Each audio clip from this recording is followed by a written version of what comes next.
Hello. Hello! Good afternoon nga pala. Anyway, sa business naman kasi, always say good morning. Kay yon ang pinakamagandang para always ready kahit na gabi, na buntag, na udtuhan. Good morning. Para always ready. Yes. So eto. Ang aming live ngayon tungkol sa about the weather. Kumusta naman ang weather condition nato karon? Ay, okay. Ang kanang weather condition nga rohan, napakasama kay laging umuulan. Sa nakasimanang ulan. Yan. Parating umuulan. Unya, binabagyo. Ang hirap kapag bumabagyo. Kasi, pag umuulan, of course, bumabagyo, umuulan, natural. Yes, so, siyempre, mahirap talaga dahil ang mga client naa sa mga 60 or 70% naa sa bukid. Yes, so, correct. Maglisod sila og naog dahil madulas ang daan. Tama. So, at saka, parati naman po silang lugsong kay very, accessible naman masyado dahil nasa sila yung mga kanya-kanyang motor or something. So, anytime ganahan sila mo ari diri sa merkado kasi mamamalike, bibili ng mga vegetables, fresh, kuno, anytime pwede. So, pagdating ng Sabado at Linggo, kukunti na lang yung mga muari diri sa customers, muari diri na mga customers para mamamalingke dahil parati naman silang namamalingke. Okay. Ayan. So, number 2, unsay ikasulti nimo about sa climate, tag-init at tag-ulan? Okay. About sa marketing, especially sa mga client nato sa parlor, ni decrease ba jud? Sobra ang actually kapag tag-init medyo okay ang pasok ng mga kliyente kasi tag-init dahil parating nagpapa-haircut ang mga tao kasi naiinitan. Yes, at correct. tapos kailangan man dyan na siyang i-treatment na po Very good. kapag nainitan masyado ang ating buhok, ang siya'y nahitabo sa atong buhok, nagda-dry. Yes. Diba? Kulang og oil. Good. Yeah. Masyado na pong ang atong buhok, ang atong scalp, Init. masyadong mabilis ang pag-produce ng mga oils. Well. Yan tinatawag natin na natural oil. Yes. So, kapag hindi siya tinanggal sa usa ka adlaw, sa isang araw, ang manghitabo anak, the following day, nanapoy another oil na lumalabas. So, nasubrahan na siya. That's oil or not? It's natural oil. So, that magkukos na siya og hair loss. Wow. It's So, better to treatment. Yeah, i-treatment na po siya. Meron naman kasing scalp or kanang tao nga mabilis mag-produce o natural oil sa ilahang buhok, ilahang scalp. So, magkakaroon siya ng damage. So, magdadamage siya nga to ang pagtubo sa buhok, sa ato ang buhok, magkakadamage siya, magda-dry. So, magtatanggal ang atong mga buhok gumikan sa sa sobrang oil na nilalabas. So, kailangan Japon na siyang treatment. Kasi ang hot oil na pang oily scalp, pang dry scalp. Ang dry scalp niya, butangan mo siya pang dry scalp, masamot siya o kadaot. Okay. Dahil pang dry siya, tapos lagyan mo siya ng pang hot oil nga pang dry, dili siya pwede. It's not So, kailangan talaga ang ating mga professional hairdresser dapat na ay learning very good. how to kanang manage or how to make the client's need para sa ilahang pangailangan ba.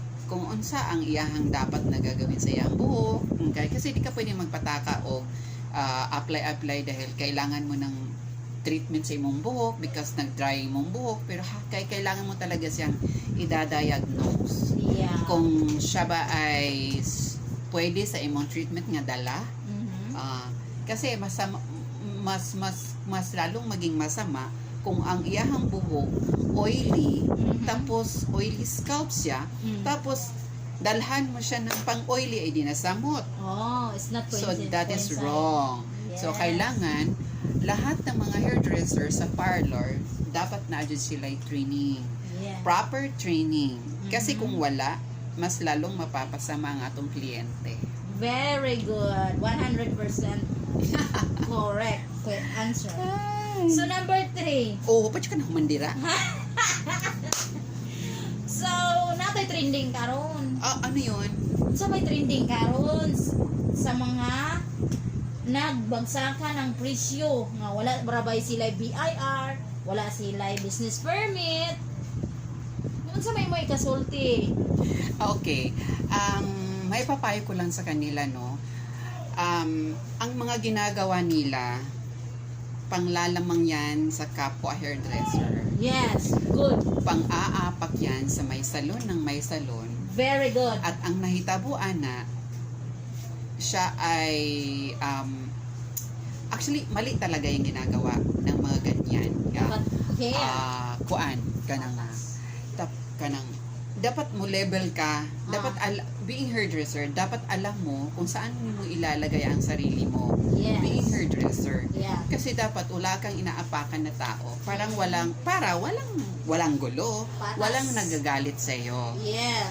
Kasi kung ako, being hairdresser, magagalit talaga ako. Mhm. Kasi nasisira ang salon industry Mhm. kapag ganun ang ginagawa ng iba, nga na bumabagsak ang presyo, nilalagay pa sa social media, right? Ingon ana, tapos marami pa siyang ginaganon. Tapos mingon sila nga, walang pakialaman, wala kayong pakialam kung anong gagawin ko. No, dapat marunong kang tumanaw ng kumbaga parang utang na loob Yeah. sa mga parlorista. Yeah. Kasi saan ka ba natuto? Mhm. Ha? Saan ka natuto? Yeah. Doon din sa mga original, doon din sa mga pioneer nga mga hairdresser ko, saan ka na naroroon before, kung kaya't ka natuto. So wag mong gagawin ang panglalamang. Kasi panglalamang yan eh. Hindi lang ikaw ang may kaldero, sister. Hindi lang ikaw ang may pinapakain. Mhm. Pare-pareho tayo may pamilya. Correct. So kung yan ang gagawin, sige, ang mga customers maghahanap yan ng ganyang presyo. Pati ako, hinahanapan ako ng presyo na ganon, which is hindi ko talaga ginagawa yon. Anong gusto mo mangyayari? Magsisiraan tayo kasi sasabihin nila, diskarte lang yan. No, wala yan sa diskarte. Although sabihin natin diskarte lang yan, pero ang gagawin nating diskarte para ma-lost-put ka, gagawin namin sisiraan ka namin, ganon yon. Mhm. Dili ko gagawin yun. Correct. Kasi pare-pareho lang tayong may hanap buhay na katulad ko. Tama. Hindi tayo magsisiraan dahil pare-pareho lang tayo ng mga bituka. Pare-pareho lang tayong may pinapakain. Yeah. Hindi tayo ganyan, sister, ha?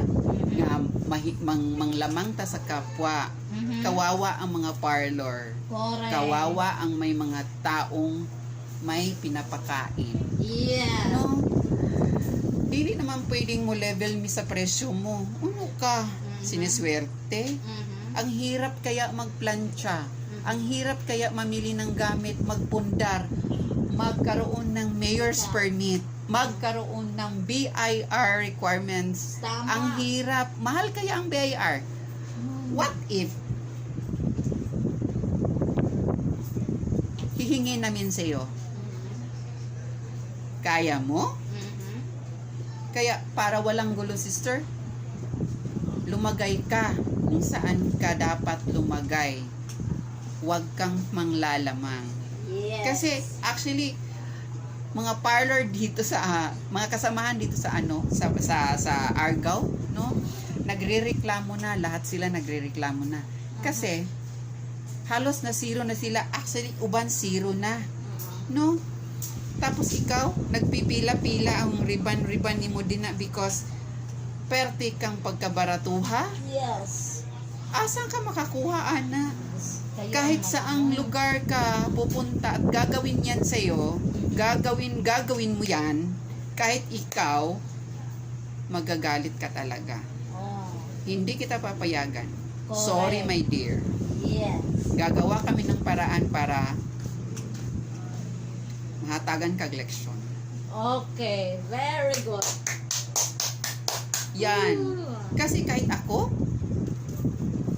taga-haircut na lang ko ng inyohang mga inyohang mga agi. Brittle.